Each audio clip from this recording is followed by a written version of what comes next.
as you can tell, I'm not in my usual spot. So I'm kind of in the middle of doing a really big move, similar to like when I moved up to Dallas, similar kind of thing. Really big move. It's taken a lot of my time and energy.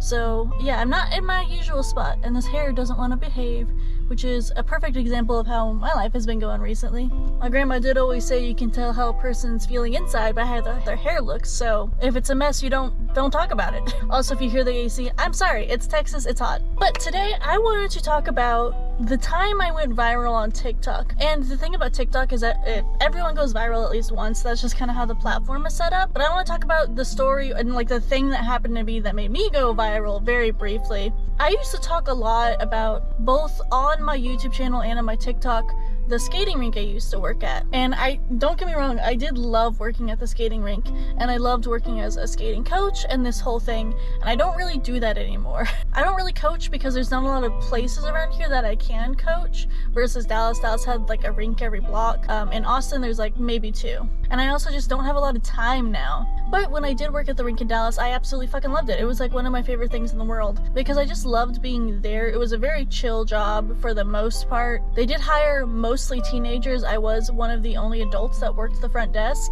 which is kind of where I want to start the story. I worked both the front desk and as a skating coach, and they were technically like 2 separate like departments in the rink, but I worked both. I worked the desk in order to get discounts kind of like on my skating time, as well as just like the scheduling they had available worked with my schedule, because at that point I worked 3rd shift. And I think I worked the front desk for like almost a year or so, and then I worked as a coach not quite as long because I started after I had been working the front desk for a while. I can't remember exactly all the numbers. It's been a while now since this has happened. And I have so many little stories about what kind of stupid things happened at that skating rink, especially working the front desk. And back when I was on TikTok fairly regularly, that was kind of like the first place I started recording and making videos. The videos I would make that I loved making the best and were my most popular were my quote-unquote tales from the rink. It would be like, as I was in the skating rink, I would record a video kind of like acting out the silly and stupid situations that I'd be in pretty much daily. So suffice it to say, working the front desk, you had to deal with stupid people often and stupid situations often. I kind of understood that when I was going to work the front desk, I was often going to be by myself or maybe with one 15-year-old dealing with idiots. Not only that, a lot of the time, not all the time, a lot of the time, the people who go to skate are often a little bit more well off. Skating is expensive, especially in Texas when, you know, it's so hot here. It's a lot of AC and like energy to keep the rink running. So it tended to be, our clientele tended to be people who could afford that. So I was really used to being talked down to and degraded and being really basically mistreated as like a working class citizen versus the people who could afford to drop thousands of dollars on brand new gear for their kid that's gonna grow out of it in a year, you know? And another thing about the rink is you could rent out the entire rink for like a party, or like an entire sheet of ice for like a party or something. Obviously, because it's a skating rink. And we had done this several times before, birthday parties as well as like church groups and stuff. And since I was a figure skater as well as a coach, I was often not only there to work the front desk, but also to be on the ice, helping people and teaching people how to skate properly, because often it had been people who had never skated before in their life. And then we also have this position that's called skate guarding. It is a person who's on the ice to make sure people are following the rules of being safe. It's basically just somebody who can skate well enough to help other people if they fall down, if somebody gets hurt. I have other stories from when I was skate guarding at a completely separate rink and like watch people get horrifically injured, but that's a separate story. We had a brand new skate guard who had just started working there. Skate guards also work the front desk, but they're usually supposed to be on the ice. So he had just started working there for like 2 weeks before like this all happened. So he was really new. And then I was looking at my little schedule and I saw I was scheduled with 2 other, I think I was originally scheduled with 3 other teenagers. That's right. Okay. So I was scheduled, me, the only adult, who was like, what, 22 at the time? So like still very young. And then teenagers ranging from like 16 to 18, but like young still. One of which was the skate guard that had started working there 2 weeks ago. He was scheduled, and then I had 2 other like helpers, and then it was me. My goal, or like my job initially, was to help people get checked in at the beginning, then go on the ice and help people. That's obviously not what happened. So this skate guard, We were all scheduled together, like I said, the 4 of us, because this skate guard, the new one, was throwing a party. And he had rented out, or he or his parents or somebody had rented out the rink for 4 hours. It was a very long time. And we're like, yeah, no problem. Obviously, we do this a lot. It's not that big a deal. We come into the rink. It's just us, right? There are no managers there or nothing, because the managers refuse to work the weekends. And even on weekdays, sometimes it was hard to get a hold of a manager. Sometimes they wouldn't be in the office, or they'd be in the office all and lock the door so nobody could get to them. So it's the 4 of us. I'm the oldest one there. There are no managers. Nobody has any authority whatsoever. So I'm setting the scene for you so you can see how much of a shit show this quickly turned into. And this brand new skate guard and the other 2 teenagers and me were there, and people started slowly filtering in when it was, time for the party to start. The way parties work is, or honestly, to skate on any rink at all, you have to sign a waiver saying if you rock your shit, you can't sue them. So if you fall and break your jaw to where you can't eat for a month, you don't sue the rink. That actually happened at a separate rink I was working at. So it is very important that everyone who skates on the ice signs waivers. We had a stack of maybe 20 waivers all ready to go. We had me sitting there signing waivers, getting payment, and then I had my 2 teenage helpers running and grabbing skate sizes. So somebody would come in, they'd fill out the waiver, and they'd be like, I need a size 3. We'd run and get them a size 3, give it to them, they try it on, they'd be like, this doesn't fit, give me a different size. That's how skating rinks work. We were used to that, completely normal. So we're filling out waivers, we're grabbing skates, we're all 3 of us running to and from the counter back and forth and back and forth and back and forth, because that's how a skating rink works. And then I cannot explain this any better than all of a sudden, it was packed. 400 people, just all of a sudden, completely packed, filling the entire lobby. The doors, they were swinging doors, couldn't close because there's a fucking sea of people.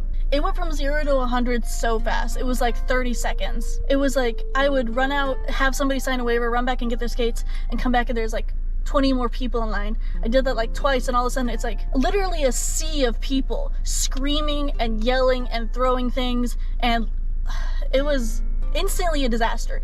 I'm talking instantly. And the skate guard who was throwing the party, who was new there, had waited until the time of the party started and had immediately went and got on the ice. So he wasn't even behind the desk helping us anymore. He just disappeared.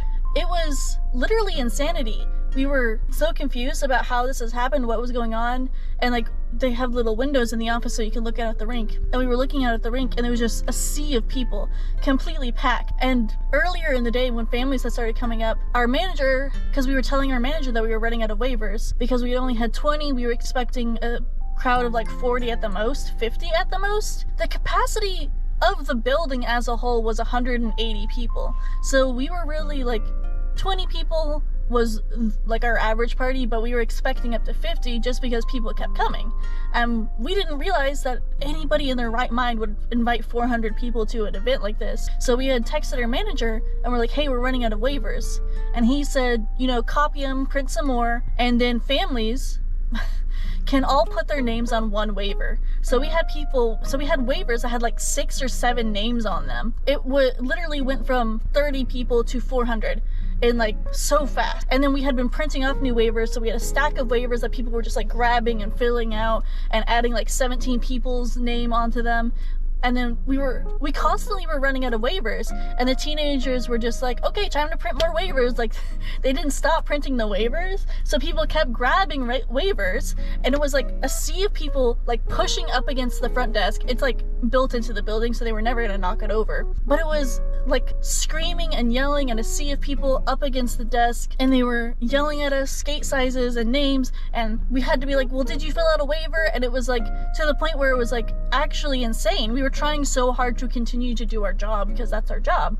That's what we're there for. But it was to the point where they couldn't even hear us because they were screaming so loud at us, at each other, demanding skates. We got to the point where we ran out of skates. We had no skates left on the rack, which is insane, and it never should have happened. And all of my comments on TikTok were immediately you should have never let it got that far. But let me tell you, when you're in the middle of that kind of insanity, a lot of your thought process just becomes muscle memory almost. This is what you do, this is where you run the thing.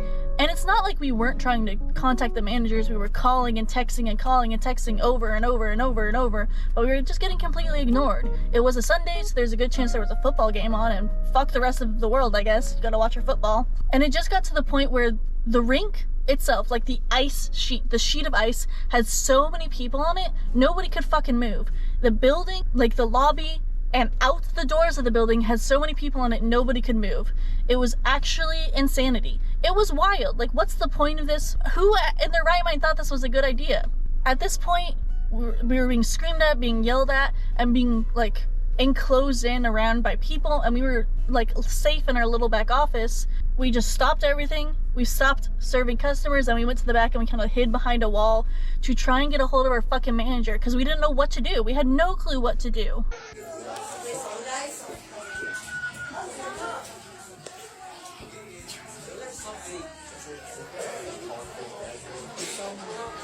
They kind of had this policy of don't turn away a guest, because then the ring's losing out money. So it was like, we don't know what to do. We can't, and we were telling people, like, you guys can't just be all here in the lobby. You can't be on the desk. And they didn't, or like on the sheet of ice. It's not like they cared. They didn't give a shit. They were having a great time. They were laughing hysterically at like how stressed out we were. Like, they thought that was hilarious. So they didn't care that we're like, hey, you guys can't be doing this. We went to the back, we hid, and we're trying to get, like, calling over and over and over, texting over and over to our managers. No reply, no answer. This is where I filmed the original TikTok. It's just me and my face in that back room, and you can hear just the crowd screaming and yelling and like breaking things and throwing things. We waited back there for like 30 minutes. It was like no info from our manager at all. And it was like the whole time we were trying to like take care of this crowd and contact managers and everything, there was like a few people in the crowd that had decided like they were in charge, and they were like coming up to the front desk and they were like, excuse me, why don't we have somebody who's teaching us skating? Why don't we have any of those little like skate helper thingies? And they were like sitting there trying to demand extra things on top of just getting people into the ring. And we were like, you don't understand, you guys need to get off the ice. Like, there's way too many people on the ice already. It's so fucking dangerous out there. Get off the ice. And one of the teenagers even went over the intercom and was like, get off the ice. You guys need to get out of there. And of course, nobody fucking listened to that. They kind of just kept doing their little circling around, kept going in circles until they got tired, which is normally how it goes. Because if you've never ice skated before, you go about 10, 15, 30 minutes and then your fucking legs hurt because it's hard work. So people did start coming off the ice. And instead of being fucking normal, they would come to the front desk and just start throwing skates. They would like throw them on the counter, which I hope was the goal, but many of them missed the counter and just went behind the desk, just got chunked at us, just thrown directly at us behind the desk. It was fucking insanity. And the people who were like piling skates, the pile was fucking huge. Like, we couldn't see past the pile. I'm already a short person, but the teenagers around me, tall boys, could not see over the mountain of skates. Just a fucking pile of skates. And because people kept like pushing them and throwing them, there ended up being a pile of skates behind the counter too. And by the end of the day, there was a pile of skates in front of the counter. Basically every single skate in the rink was piled up either on or behind or like in front of the desk. So many skates everywhere being thrown around, being tossed. And then every time we got a skate back, the people waiting in line, aka just flooding the lobby, would demand to have it. Like, we'd get a size 6 back and they'd be like, oh, I need a size 6, I need a size 6, and just like come and grab it. It was actually crazy. And like, there was no end in sight because we couldn't get to the managers. The people that we were like helping, like our customers, were being like so rude and demeaning, and like anytime we were like, you can't be here, this shouldn't be happening, they were like laughing and being like, well, we paid for it, so you better fucking give us our like service or whatever. And then like that one ringleader guy was like, hey, let me help you so we can get this done faster. And we were like, no, leave, you can't have this many people here, that's how you can help us. He tried to like come back behind the counter and help us sort out the skates so people could get on the ice faster, because apparently we weren't moving fast enough for them, as if that was the problem. And me and the teenagers were obviously still trying to do our job. We didn't know what to do. We were in complete like panic mode, honestly. We didn't know what to do, so we just kept trying to do our job. So anytime we got a pair of skates, we would like yell out to the fucking sea of people, I have whatever size. Like if we got a size 6 back, I'd be like, hey, I have a size 6, and then that person would come up and hand me their waiver, grab their size 6, and go on the ice as if there was any fucking room. All they could really do was nothing, really. You couldn't even get on the ice. And then when people noticed that we were starting to get skates back and starting to give them out again, it was fucking awful. It was like started all over again. People yelling, screaming, throwing their waivers at us, pushing up at the front desk and like yelling and screaming and being like, why is this taking so long? What's wrong with you? It got actually crazy so fast. I know why, because we were in a blind panic. One of the teenagers was still trying to print out more waivers because we kept running out because there were too many fucking people. Even with people signing so many names on one waiver at a time, we kept running out. And so the teenager kept trying to reprint more waivers because that's what the manager had told us to do. That was our only information from the manager, was like, you know, if you run out of waivers, print more. And there was no, like, we were getting no information what to do. We were all in a blind panic. Nobody wanted to get fired, obviously. And at this point, the printer broke down. It wouldn't print anything. Honestly, that was a blessing in disguise because we were like, listen, if you don't have a waiver, you can't skate. Printer's broken. Anybody who has not signed a waiver needs to leave. And they didn't like that. They hated that information. And it's not like it actually stopped people because they would just add their name to the bottom of a waiver that was already out floating around in the crowd. And since it's illegal to skate on the ice without a waiver, it was like we managed to turn 100 people away. That's insanity. That's already almost over our capacity. And we had to turn them away because they couldn't sign a waiver. Counting the waivers after everything was cleaned up.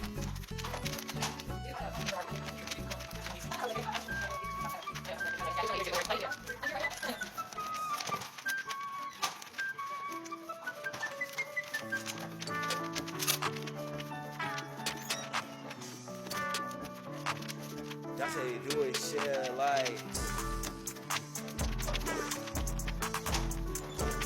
214 in total, but there were a lot that had more than one person on them.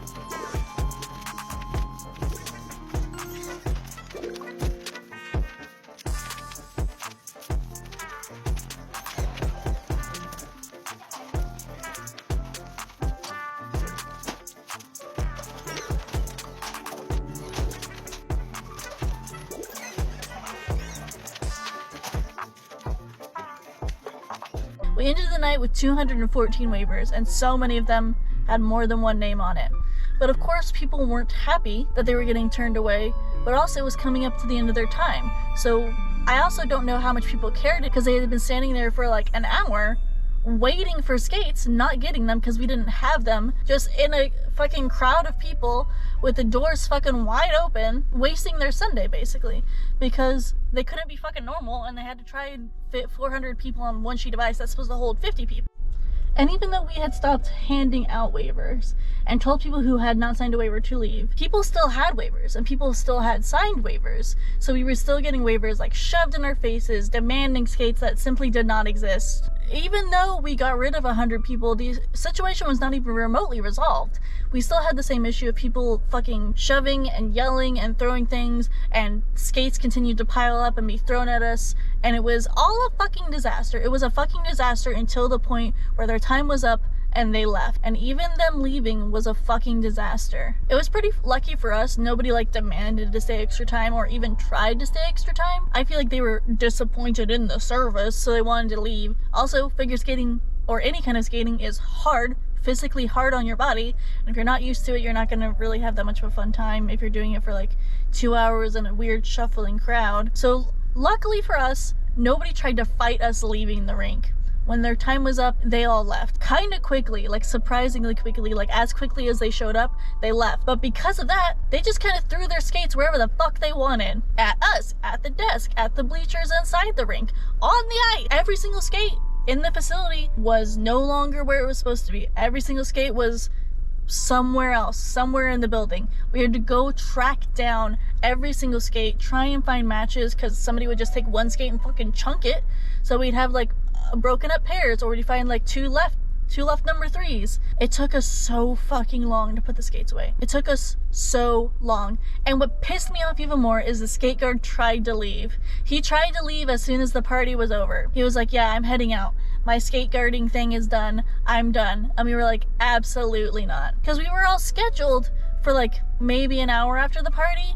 We were there for like at least 2 hours after the party, maybe more. And we were just on our hands and knees picking up skates off the floor and sitting there, and like you have to put this like disinfectant spray in them. So just like one of us would go in a line and just like spray all this disinfectant in every single boot. The next person would come behind and like try and find, like, I've got a number 5, and we try and find a number 5. It was a nightmare. It was flat out a nightmare. And we got the skate guard to stay until we finished cleaning up the skates, but he was not fucking happy about it, and he wouldn't shut up about it. He's like, this isn't my job, I shouldn't be here, I'm staying past my time. Like, as if this wasn't entirely his fault. Entirely his fault. This was his party. He was the one that thought it would be a great idea to invite 400 fucking people. His behavior was all around atrocious after that party ended. I get being a grumpy teenager and everything, but the long and short of it is, this was entirely his fault. Point blank. And he pulled the stunt of like trying to say he had quit anymore, so he didn't want to help us put away the skates. He would put them away incorrectly, like put two rights together, so when we would have to go find a skate, like we'd have two left skates and we'd have to go dig through his pile because he had put two rights together. And he like would take 5 minutes at a time, sitting very leisurely in a chair, simultaneously complaining about how long it was taking, but also being obviously the fucking weak link in the chain, like not being helpful at all. Like me and the other two teenagers were all like, I've got a 5 here, I need to, like we were working together to try and get this shit done and taken care of and get the fuck out of there. And he was just sitting in his little corner, picking up one skate at a time, not even like standing up, just kind of like leaning over, and like he'd be like throwing things and like basically throwing a tantrum about something that is entirely his own fault. And yeah, I documented this whole thing on TikTok. Well, because my very first video of me in the rink with, you can hear them a fucking zoo behind me, it went surprisingly viral, like on accident, obviously. The original video has over 600,000 views. And for me, a person who was getting like maybe 20 views on a video, like that was fucking insane. The follow-up videos of me kind of explaining what happened have less views, obviously. One's at like 50,000, one's at like 20,000. The video of me counting the waivers also has 50,000 views because it took me like a total of 30 minutes to count the waivers. There were so many waivers. I got a lot of comments that were like, how do you even know 400 people? Because like, I agree with them. Who knows 400 people? Like, that's an insane amount of people. That's like crazy.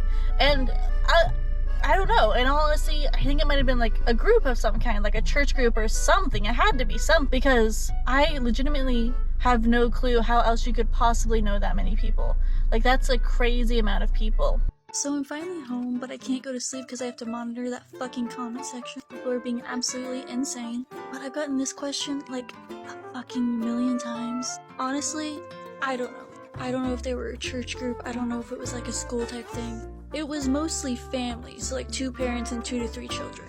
What I do know is the co-worker that like organized this whole thing paid in full. So basically he paid for it, or he and his family paid for it, and then we're kind of like, everyone who comes with us can skate for free. And I feel like what might have happened is they had heard that, and then everyone in the group was like, oh, well, let's tell this person, well, let's tell this person. Basically, since everyone knew that they were getting it for free, they felt like they could invite as many people as they wanted. I don't know, that's my best guess. I really do have my suspicions that my coworker knew it was going to be this many people because of how much he overpaid, but at the same time, he claims that he only thought 50 people were going to come. But I honestly think people heard it was free, so everybody came.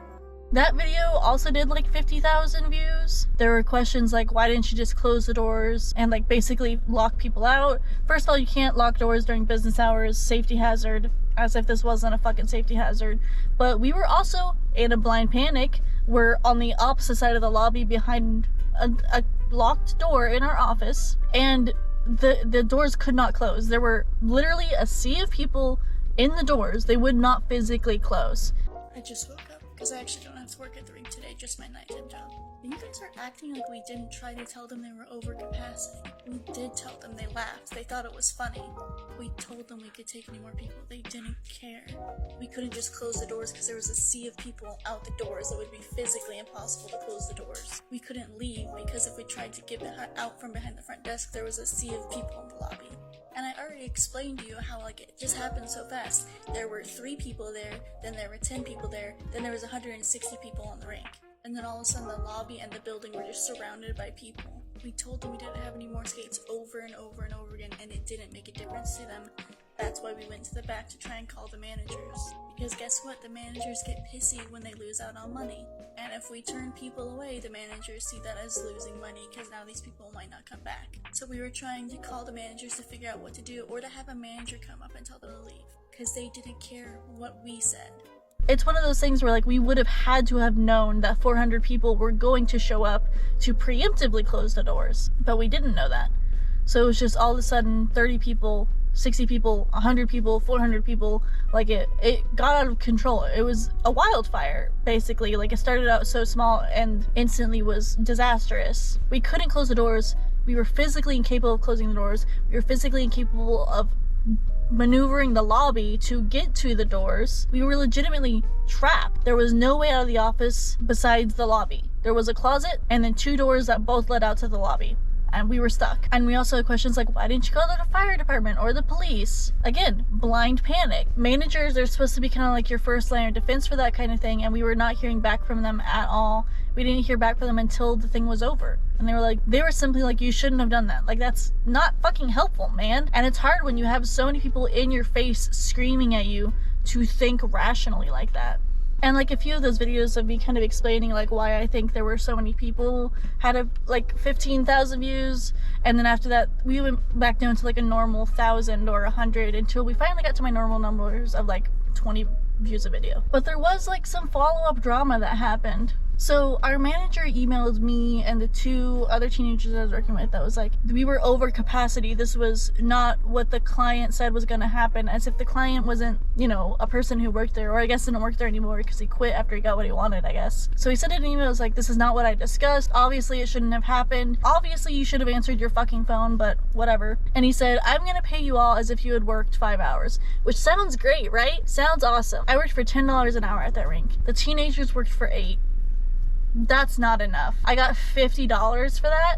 That's not enough. I lived in Dallas at the time. Gas to get to and from the rink was approaching $50. For the amount of insanity that fucking happened, it was just like, it felt like such a fucking slap in the face to be like, yeah, I guess that's not what you discussed. Here's some $50. Now stop talking about it. Because that was the other thing. He wanted us to like stop bringing it up. Because we were at, me and the teenagers were talking amongst ourselves, talking about like they need to fucking have people here on the weekends. It's ridiculous that there's no managers at all over the weekend. And the person we were emailing back and forth with was the rink manager, like the owner of the rink. So he paid me $50 and the teenagers less, and that was like his compensation. That was like, this is what you get for all of that fucking insanity that you went through. And I lost it. I was like, that's not enough for what we went through. Like, I need you to promise me managers are gonna be there in the rinks. I need you to show me that you're gonna try and do better to control this kind of situation.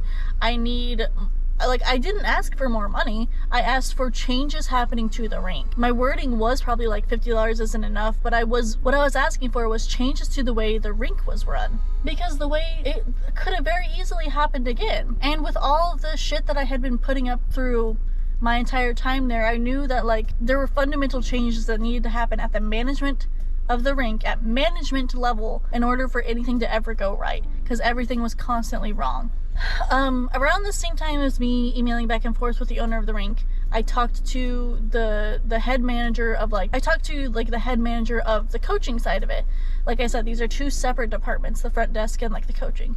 So I talked to her and I was like, if I quit working the front desk, am I still allowed to coach? And she told me, yes, of course you are. The owner of the rink emailed me back and told me I was very disrespectful. How dare I question the way he had done this, and $50 should be more than enough, and the 2 teenagers were perfectly happy with this outcome, because of course they fucking were. They're teenagers.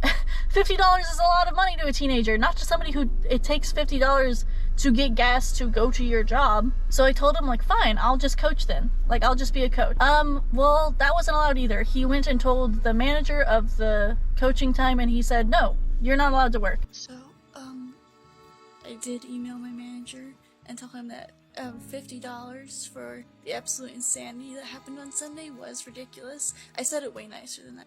My first statement was, I don't think $50 is enough. Then after that, I just listed the facts of what happened today. It was just facts besides that first sentence. And he emailed me back and said, that's very disrespectful. He said the 2 other employees were very happy with the $50. They're literal children, by the way. They're teenagers. They don't have to pay $50 in gas just to work there. He said, I've put an apology in my email and I don't know what else you want from me. Right? Anyways, I sent back an email and I'm pretty sure I'm gonna end up quitting today because that's some bullshit. And also, I talked to the coaching manager and I can still be a coach without having to work the front desk. So I can still work at the rink, I just won't be behind the front desk anymore, which is honestly a godsend. But just like, Why be such a dick? This is why I don't stand up for myself. It always backfires. So I quit the front desk and was fired from coaching because I told him that he needed to fucking change the way the rink was run. Because it was insanity. I had the nerve to stand up for myself and I got fired for it. And I did cry about it because I loved that job. As much shit as I had to put up with, I really enjoyed it. And I made a lot of friends there. And being told that I wasn't allowed to coach anymore was, you know, fucking sucked. And like I could still do private coaching, but I love teaching the class because they can't stop me from private coaching. That's like, if I'm paying for time, I'm paying for time. So I did like continue to private coach until I moved down to Austin again. But it was just like every time I would walk into that place, I would get sick, I would get annoyed, I would get like kind of frustrated because just having your manager treat you like that after you had already been treated horrendously by customers, it's a sickening feeling. And a lot of people were telling me like to sue him, like even like regulars at the rink were like, that's not fair what he did to you, and you know, the other teenagers also, you really need to sue him. And I was like, it's not fucking worth it. It's not worth it. And yeah, so I don't really have any desire to go back to a rink ever again. Not even after that, but just after the way that the manager handled the situation was so ridiculous in my opinion. Like very clearly not giving a shit about his employees. And yeah, all of this was documented on TikTok and it went fairly viral for a while. There were a few months, not months, like at least a few days where it was constantly my phone was blowing up with likes and comments and stuff, and a lot of the comments were repeat comments or like ignorant comments or rude comments. I had this weird thing where it's like the comments were, you know, shocked and confused, and then all of a sudden turned really racist, which was really weird, really confusing. I had to like go into filters and like block a lot of words and stuff to like make that stop happening, which was weird, really weird. And then another weird thing that happened is it was like my original, like my audience, I had developed like about 1,000 or so followers, so I had a little bit of an audience, and my audience like knew and understood and used my pronouns correctly. And then when it like broke past my audience, they obviously didn't know and didn't use my pronouns correctly. So it was like a cycle where it's like correct pronouns, incorrect pronouns, and then we reached another part in the cycle where it was people who did not view me as a human being and they started using correct pronouns for me again because I wasn't a person to them. So that was weird, where it was like people who know me and care about me, people who don't know me but at least seem caring, and the people who don't view me as a human being. But those two ends of the spectrum are the ones who got my pronouns right, which is it's a weird concept to think about. But yeah, that's when I went viral on TikTok. 600,000 views is absolutely my most viewed video. I have a few other viral videos. One was about 10,000, and then a few were like maybe like 5,000 views. But damn, that skating video went very viral, and a lot of people had a lot of opinions about it, and some people later on actually recognized the rink. I didn't take like a lot of video of the rink actually. It was mostly just videos of me talking. There were like one or two, like the one obviously with me in the back little room was in the rink, but it was like me up against a brick wall. And then I took a video of me counting the waivers, which only had the office in it. And then I took a video of, or like I took a picture of the mountain of skates. I took a video of the crowd either, but I didn't post that one because I'm not going to post other people's faces in like a public forum. That's just not something I would do, even though they were fucking wild. I'm guessing people recognize the rink from my other rink videos, because I bet some people went back and found my other rink content, my other like Tales from the Rink videos, and recognized the rink from that, because those definitely had like more of the office behind. But I don't know, but it got really weird in there for a little bit. TikTok comments can be really weird. But yeah, it was a crazy time. And like that rink was all around kind of strange to work at. Like I said, I made $10, the kids worked $8, and I talked them into like going to the rink manager as a group and asking for a raise, which they all did. They all got raised up to 10. I stayed at 10. Fair enough. I get it. Yeah, so they managed to all get raises, which is great. But it's like they had to like go all as a group and ask the rink manager like, hey, why are we getting paid $8 an hour after working here for 3 years? It was a wild time for sure. And there's really not much follow-up to that because, like I said, I just kind of gave private lessons on my own. Did not make very much money from that at all. So it was kind of like I was out of a second job. I had to get a different second job. I worked at a little while. I don't know if I should say that, because I also didn't like that place either. I worked at like an activewear clothing company that was not fun to work at. I have a whole separate video about how they fired me because one manager forgot to tell people I had broken my leg and couldn't walk, so they thought I no-showed for like a week.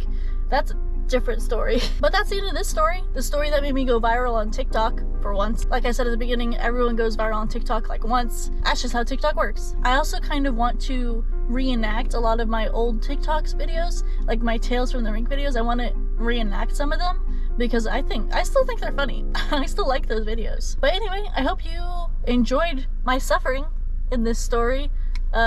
It wasn't a fun time. It's a fun story to tell now, but it was not a fun time in the moment. I remember I was like texting my friends and everything, and they were like, this is fucking insanity. But I hope you enjoyed me telling you all the story. I hope to get moved and in a better recording place soon. Thank you all for watching, and I will see you in the next one. Bye.